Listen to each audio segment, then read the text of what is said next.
Good morning friends, எல்லோரும் எப்படி இருக்கீங்க? நான் ரொம்ப நல்லா இருக்கேன்.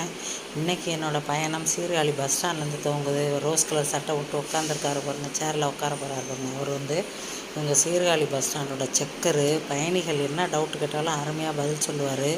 அதே மாதிரி லேடிஸ்க்கு பாதுகாப்பாக நம்ம இப்போ தான் ஃபஸ்ட் டைம் எங்கேயாவது ட்ராவல் பண்ணுறோம் அப்படின்னா கண்டக்டர் டிரைவர்லாம் சொல்லி நம்மளை பார்த்துக்க சொல்லுவார். ரொம்ப அருமையான மனுஷன். இன்றைக்கி தத்துவம் என்ன அப்படின்னா, உலகத்தில் நம்மளை பார்த்து கை தட்டி சிரிக்கிறவங்க எத்தனையோ பேர் இருப்பாங்க. நம்ம நிலமையை பார்த்து கை தட்டி சிரிப்பாங்க. அதே கையால் அவங்களே நம்மளை நக்கல் பண்ணி சிரித்தவங்களே அதே கையால் பாராட்டி நம்மளை கை தட்டணும். அந்த அளவுக்கு நம்ம வாழ்க்கையை முன்னேற்றிக்கணும். அதில் தான் நம்ம வெற்றி அடங்கியிருக்கு. இன்றைக்கி தத்துவம் இதுதான் மக்களே. இன்றைக்கி என்னோடய இனிமையான பயணம் இதோட முடியுது. தேங்க்யூ ஃபார் வாட்சிங் ஃப்ரெண்ட்ஸ். எல்லோரும் நல்லா இருங்க, நல்லபடியாக இருக்கும், நல்லதே நினைங்க, நல்லதே நடக்கும் ஃப்ரெண்ட்ஸ். தேங்க்யூ.